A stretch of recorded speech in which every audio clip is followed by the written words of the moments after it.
혹시 집에 농협 통장 하나쯤 있으시죠? 우체국 통장은요? 아마 대부분 한두 개쯤 갖고 계실 겁니다. 그런데요, 이번 7월부터 이 통장들에 아주 큰 변화가 생깁니다. 그냥 넘기면 내 돈이 어떻게 될지 모르는 중요한 변화입니다. 그동안 나는 아무 문제 없었는데 그냥 쓰면 되는 거 아니야? 이렇게 생각하셨다면 오늘 이 이야기 꼭 끝까지 들어보세요. 왜냐고요? 이번 변화는 단순히 새로운 상품이 나온다, 이런 정도가 아닙니다. 청약통장, 예금자 보호, 우체국 보장제도, 은행 대리점 제도까지 우리 어르신들 실생활에 직접적으로 영향을 주는 내용들이 포함되어 있습니다. 특히 여러분이 지금 쓰고 계신 그 통장, 보호를 제대로 못 받을 수도 있습니다. 우체국 통장은 전액 보장이에요. 이런 차이 모르고 계셨다면 정말 위험한 상황일 수 있습니다. 그래서 오늘은 어렵게 느껴질 수 있는 부분을 아주 쉽게, 실제 사례와 함께 정확하게 정리해드립니다. 만약 주택 청약 통장을 그대로 두고 계신 분, 한 은행에 큰 금액을 오래 묶어두신 분, 예금자 보호 제도가 뭔지 헷갈리시는 분이라면 지금부터 꼭 들어보세요. 그리고요, 앞으로 이런 정책 변화 누구보다 빠르고 정확하게 알고 싶다 하신다면 지금 구독 한번 눌러주세요. 매달 바뀌는 금융정보, 실생활에 꼭 필요한 내용만 골라서 알려드립니다. 나는 평생 농협 통장 하나로 월급 받고 국민연금 받고 자녀들 용돈도 보내고 다 해결했는데 이걸 왜 바꿔야 한다는 거야? 이 어르신처럼 한 통장으로만 모든 금융생활을 해결해 오신 분들 정말 많습니다. 그런데 뉴스에서 7월부터 제도가 바뀐다고 하니까 괜히 걱정되고 불안해지셨다는 거예요. 나는 그냥 쓰기만 했지 청약통장 보호가 안 된다는 얘긴 처음 듣는다며 깜짝 놀라셨습니다. 여러분, 이런 반응 낯설지 않으시죠? 저도 현장에서 상담해보면 대부분 비슷한 고민을 하고 계세요. 그래서 이번 영상에서는 제도 변화가 왜 생겼는지, 어떤 부분을 꼭 점검해야 하는지, 특히 우리 시니어 세대가 실수 없이 내 돈을 안전하게 지키려면 어떻게 해야 하는지를 차근차근 알려드립니다. 여러분, 아마 지금 이 영상을 보시는 분들 중에도 이렇게 생각하신 분들 많으실 겁니다. 통장은 그냥 그대로 두면 되는 거지, 뭐가 그렇게 복잡해? 사실 대부분의 60대 이상 어르신들께서 그렇게 생각하세요. 그런데요, 이제는 가만히 두면 안 되는 시기가 왔습니다. 특히 청약 통장을 전환하지 않으면 불이익이 생기고 예금자 보호 한도도 달라지고 우체국 예금은 전액 보장이지만 구조가 다르고 심지어 은행 영업점을 대신할 새로운 제도까지 생깁니다. 그래서 오늘 영상에서는 우리 어르신들이 평소 많이 사용하시는 우체국 통장과 농협 통장을 중심으로 지금 꼭 알아두셔야 할 정보를 아주 쉽게 차근차근 알려드립니다. 헷갈리셨던 분들, 뭘 먼저 챙겨야 할지 모르셨던 분들, 지금부터 천천히 함께 따라오세요. 여러분, 혹시 청약 통장이라는 말 많이 들어보셨죠? 예전에 은행에서 좋다고 해서 만들었는데 그냥 서랍 속에 그대로 있어요. 이렇게 말씀하시는 분 정말 많습니다. 그런데 조심하셔야 합니다. 청약 통장이라고 해서 무조건 안전한 건 아닙니다. 예를 하나 들어볼게요. 주택 청약 저축, 청약 예금, 청약 부금, 이 세 가지는 예전부터 많이 가입하셨던 상품인데요. 문제는 이 통장들이 일반 예금처럼 보호가 안 된다는 겁니다. 아니, 어은행 통장인데 왜 보호가 안 돼? 이런 생각 드시죠? 맞는 말씀이세요. 그런데요, 이 통장들은 사실 정부가 운영하는 주택도시기금 소속입니다. 쉽게 말씀드리면 은행에서 팔긴 하지만 은행 돈이 아니라 정부 기금에 넣는 돈이에요. 그래서 혹시라도 은행에 문제가 생기면 일반 예금은 5천만 원까지, 9월부터는 1억 원까지 예금자 보호법으로 보장되는데 청약 통장에 들어간 돈은 그 보호 대상이 아닙니다. 그럼 위험한 거냐? 꼭 그렇지는 않습니다. 정부 기금이라 은행보단 안정적이라는 의견도 많습니다. 다만 중요한 건 내 돈이 어디에 들어가 있고 어떤 법으로 보호받는지를 정확히 아셔야 혹시라도 문제가 생겼을 때 당황하지 않는다는 겁니다. 특히 청약 통장을 오래전에 가입하신 분들 중에는 그게 아직 있는지도 몰랐다, 한 달에 얼마씩 빠져나가는 줄도 몰랐다 하시는 경우 정말 많습니다. 오늘 이 영상을 통해 청약 통장도 관리를 꼭 해야 한다는 점 꼭 기억해 두세요. 그리고 청약 통장은 그냥 들고만 있다고 무조건 좋은 건 아닙니다. 그럼 어떻게 해야 하느냐?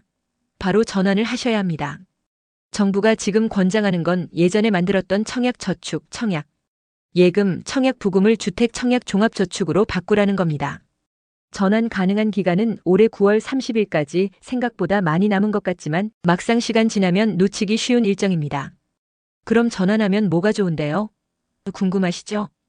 가장 큰 장점은 청약 가능한 주택 종류가 확 늘어난다는 겁니다. 예전 상품은 국민주택만 가능하거나 민영주택은 아예 청약이 안 되는 경우도 많았습니다.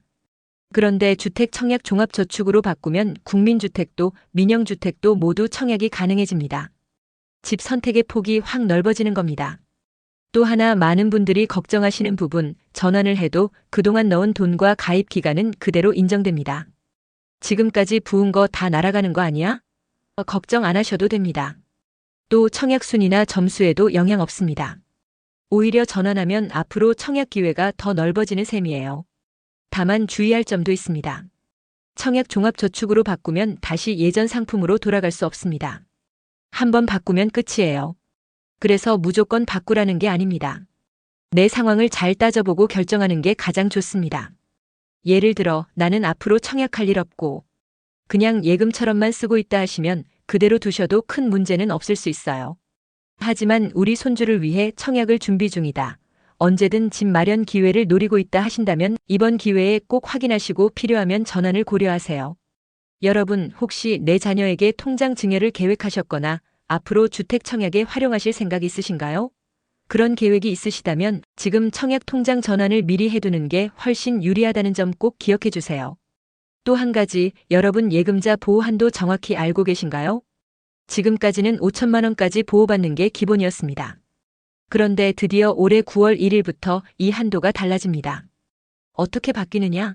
이제는 1억 원까지 보호가 확대됩니다. 그럼 질문하실 겁니다. 은행에 1억 원 넣어두면 전부 안전한 거야? 결론부터 말씀드리면 거의 맞지만 꼭 조심해야 할 부분이 있습니다. 은행에 원금 1억 원을 맡기셨습니다. 그리고 이자로 200만 원이 발생했어요. 이 경우 예금자 보호는 원금과 이자를 합쳐 1억 원까지만 적용됩니다. 즉, 이자 200만 원은 보호를 못 받을 수 있다는 뜻입니다. 그래서 정확히 기억하세요. 원금과 이자 합산 1억 원까지만 보호된다. 이게 핵심입니다. 그럼 이런 질문도 하십니다. 여러 은행에 나눠 넣으면 더 안전한가? 네, 좋은 방법입니다. 예를 들어 어은행에 8천만 원, B은행에 7천만 원을 넣으셨다면 각 은행마다 1억 원 한도 내에서 따로따로 보호를 받을 수 있습니다. 단 여기서도 주의할 점이 있습니다. 모든 상품이 다 보호되는 건 아니에요. 예금자 보호법이 적용되는 상품은 다음과 같습니다. 정기예금, 적금, 보통예금, 상호부금. 이런 기본적인 상품들은 보호 대상입니다. 반대로 다음 상품은 보호를 받지 못합니다. 펀드, 주식, 변액보험, 일부 저축성 보험. 여러분, 은행에서 가입했으니까 다 안전하지 않겠어? 이렇게 생각하시는 경우 정말 많습니다. 그런데 은행에서 팔더라도 보험처럼 취급되는 상품 또는 투자 성격이 강한 상품은 예금자 보호 대상이 아닐 수 있습니다. 대표적으로 펀드, 주식, 채권, 변액보험 이런 상품은 전혀 보호받지 못합니다. 또 이 상품은 수익률이 높다, 물가 연동이라 유리하다. 이런 말에 혹해서 가입하신 저축성 보험도 상당수가 예금자 보호 대상이 아닙니다. 그럼 어떻게 구별하냐고요? 아주 간단합니다. 상품 가입할 때 예금자 보호가 됩니다. 또는 예금자 보호 대상 아님이라는 문구가 가입, 서류나 상품 설명서 맨 앞에 반드시 적혀 있습니다. 그 문구 그냥 넘기지 마세요. 그 한 줄이 바로 내 돈을 지켜주는 핵심 포인트입니다. 또 한 가지, 금융기관마다 보호 대상 상품이 조금씩 다릅니다. 같은 정기예금이라도 은행, 저축은행, 보험사에서 운영하는 방식이 다르면 보장 여부도 바뀔 수 있습니다. 특히 요즘처럼 인터넷이나 스마트폰으로 비대면 가입하신 경우라면 반드시 상품 설명서 PDF를 열어보시고 예금자 보호 문구가 있는지 꼭 확인하세요. 요즘은 종이 서류가 안 나오는 경우가 많아서 더더욱 주의하셔야 합니다. 결론은 이겁니다. 은행에 있다고 해서 모두 보호되는 게 아니다. 가입한 상품이 어떤 성격인지, 예금자 보호 대상인지 반드시 확인해야 한다. 금융기관과 상품 종류에 따라 보호 여부가 다를 수 있다. 여러 은행에 분산해 넣으면 안전성이 더 높아진다. 여러분, 이 부분 정말 정확히 아셔야 합니다. 혹시 이런 이야기 들어보신 적 있으세요? 우체국은 은행이 아니니까 돈 넣어두면 불안하다. 예금자 보호도 안 된다더라. 이 말 얼핏 들으면 맞는 말 같지만 실제로는 완전히 다릅니다. 맞습니다. 우체국 예금은 예금자 보호법 대상이 아닙니다. 그런데 오히려 그게 더 든든한 이유가 되는 경우도 있습니다. 왜냐고요? 우체국 예금은 예금보험공사가 아니라 정부가 직접 100% 전액을 보장해주는 구조이기 때문입니다. 다시 말해 우체국에 돈을 맡기면 얼마를 넣었든 얼마가 쌓였든 정부가 그 전액을 책임지는 겁니다. 여러분 잘 아시는 예금자 보호법, 아무리 큰 돈을 넣어도 1억 원까지만 보호되잖아요. 그 이상은 보호를 못 받습니다. 하지만 우체국 예금은 한도 없이 전액 보호가 됩니다. 예를 들어 드릴게요. 69세 대구 사시는 정순이 어르신께서 우체국에 2억 원을 넣어두셨어요. 이 경우 정부가 전액을 보장해 줍니다. 1억이든 3억이든 한도 없이 보호, 이것이 가장 큰 장점입니다. 그럼 우체국만 쓰면 되는 거 아니야? 하실 수 있는데 여기서도 주의할 점이 있습니다. 우체국 예금은 이자율이 일반 은행보다 낮을 수 있고 일부 금융상품이 제한적입니다. 또 대출이나 카드 서비스 등은 일반 은행에 비해 부족할 수 있어요. 그래서 결론은 내 돈을 전부 옮기기보다는 예금 보호를 분산할 때 우체국을 하나의 안전한 선택지로 활용하시면 좋습니다. 그런데 많은 분들이 아직도 우체국은 그냥 우편 보내는 곳이라고만 생각하세요. 요즘은 다릅니다. 우체국도 정부가 직접 보장하는 공적 금융기관으로 국민 자산을 안전하게 지켜주는 중요한 역할을 합니다. 여기서 궁금하신 분들도 계실 겁니다. 그럼 농협이나 새마을금고는 어떨까? 먼저 농협을 살펴볼게요. 농협은 크게 농협중앙회와 지역 단위 농협으로 나뉩니다. 대부분의 어르신들이 사용하는 영농협 같은 곳은 지역 농협이에요. 이 지역 농협 통장은 예금자 보호법이 적용돼서 정기예금이나 보통예금에 대해 1인당 1억 원까지 보호를 받습니다. 단 헷갈리기 쉬운 부분이 있습니다. 농협중앙회와 지역 농협을 따로 생각하시는 분들이 많은데 실제로는 같은 농협 계열로 합산해서 1억 원까지만 보호됩니다. 예를 들어 지역 농협에 6천만 원, 중앙회 농협에 5천만 원을 넣으셨다면 합쳐서 1억 1천만 원이지만 실제 보호되는 금액은 1억 원까지만이라는 뜻입니다. 다음은 새마을금고입니다. 새마을금고는 은행은 아니지만 자체 공제회라는 보호기구가 있어서 1인당 최대 5천만 원까지 보장해줍니다. 다만 일반 은행처럼 예금보험공사가 보호해주는 구조는 아니기 때문에 제도상 세부 내용은 다를 수 있습니다. 또 하나 새마을금고는 지점마다 독립 운영이기 때문에 각 지점의 신용도나 재무 상태가 다를 수 있다는 점도 꼭 확인하셔야 해요. 결론 정리해드립니다. 우체국 예금은 정부가 전액 보장, 한도 없이 안전. 농협 통장은 1인당 1억 원까지 보호, 중앙회 지역 농협 합산 적용. 새마을금고는 자체 공제회가 5천만 원까지 보장. 각 기관의 구조와 한도 차이를 꼭 확인해야 안전. 여러분 요즘 이런 말씀 많이 하십니다. 예전엔 집 앞에 은행 하나쯤 있었는데 요즘은 전부 문 닫았어. 통장 하나 만들려 해도 버스 타고 시내까지 나가야 돼요. 맞습니다. 은행 지점이 해마다 줄어들고 있습니다. 특히 시골이나 읍면 지역은 더 심각하죠. 디지털 뱅킹이 늘어나면서 은행들이 비용 절감 차원에서 지점을 통폐합하는 겁니다. 이럴 때일수록 여러분이 직접 내 통장 구조와 보호 제도를 제대로 알고 계셔야 합니다. 내 돈, 내 노후, 내 안전을 지키는 건 결국 정확한 정보입니다. 여러분, 이 부분 꼭 기억해 두세요. 요즘 은행 지점이 하나둘 문을 닫아서 많이 불편하셨죠? 나는 폰뱅킹도 어렵고 계좌 이체도 겨우겨우 한다 하시는 분들 정말 많으십니다. 그래서 드디어 올해 7월부터 새로운 제도가 시행됩니다. 이름하여 은행 대리업 제도, 쉽게 말하면 우리 동네 우체국이나 농협, 심지어 저축은행 같은 곳에서 여러 은행 업무를 한 번에 처리할 수 있게 되는 겁니다. 예전에는 국민은행은 국민은행, 농협은 농협 따로 가야 했죠? 이제는 가까운 곳. 한 번만 들러도 여러 은행 업무를 한꺼번에 볼 수 있습니다. 평소에 우체국만 이용하셨는데 이젠 우체국에서 국민은행, 하나은행, 우리은행 업무까지 동시에 처리하실 수 있게 되는 겁니다. 이 제도가 도입되면 시골이나 읍면 지역에 사시는 어르신들도 멀리 시내까지 나갈 필요 없이 동네에서 바로 예금, 가입계좌, 이체대출 상담까지 해결할 수 있습니다. 이제 우체국이 단순히 편지나 택배만 보내는 곳이 아닙니다. 우리 동네에서 작은 은행 역할을 해주는 믿음직한 공간으로 바뀌는 겁니다. 이 제도는 특히 고령층, 장애인, 디지털에 익숙하지 않은 분들을 위해 정부와 금융권이 함께 준비한 변화입니다. 정말 반가운 소식 아닐까요? 그럼 앞으로 우리의 일상이 어떻게 달라질까요? 구체적으로 살펴봅니다. 첫째, 농촌이나 시골에 사시는 분들께 가장 큰 변화가 생깁니다. 계좌 하나 만들려 해도 버스 타고 읍내까지 나가고 한나절을 허비하셨죠? 그런데 이제는 동네 우체국, 농협, 저축은행 중 한 곳만 가면 여러 은행 업무를 한꺼번에 보실 수 있습니다.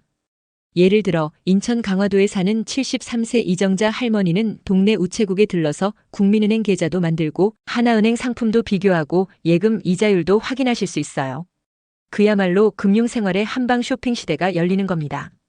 둘째, 직장인들에게도 큰 변화가 찾아옵니다. 평일엔 시간 없어서 은행 가기 힘드셨던 분들, 점심시간에 회사 근처 저축은행 대리점에 들러 국민우리신 한 농협 상품까지 한자리에서 비교하고 가입할 수 있습니다. 이렇게 되면 발품 팔지 않고도 내 상황에 맞는 이자, 높은 상품, 유리한 대출 조건을 바로 알 수 있게 되는 거죠. 셋째, 앞으로는 하나의 공간에 여러 은행이 함께 출자한 공동 대리점도 생깁니다. 이제 은행 방문이 예전처럼 귀찮은 일이 아니라 더 쉽고 편안한 일이 되는 겁니다. 이런 변화는 특히 시니어 세대와 정보 취약계층에 큰 도움이 됩니다. 은행 일은 어렵다며 포기하셨던 분들도 앞으로는 더 쉽고 더 가까이서 더 편리하게 금융 서비스를 이용하실 수 있게 됩니다. 헷갈리지 않으시도록 오늘 내용 깔끔하게 정리해 드릴게요. 첫째, 청약통장은 9월 30일까지 주택청약종합저축으로 전환하시는 게 유리합니다. 기존 납입 금액과 가입 기간 모두 인정되고 청약 기회도 늘어납니다. 둘째, 예금자 보호 한도는 기존 5천만 원에서 1억 원으로 확대됩니다.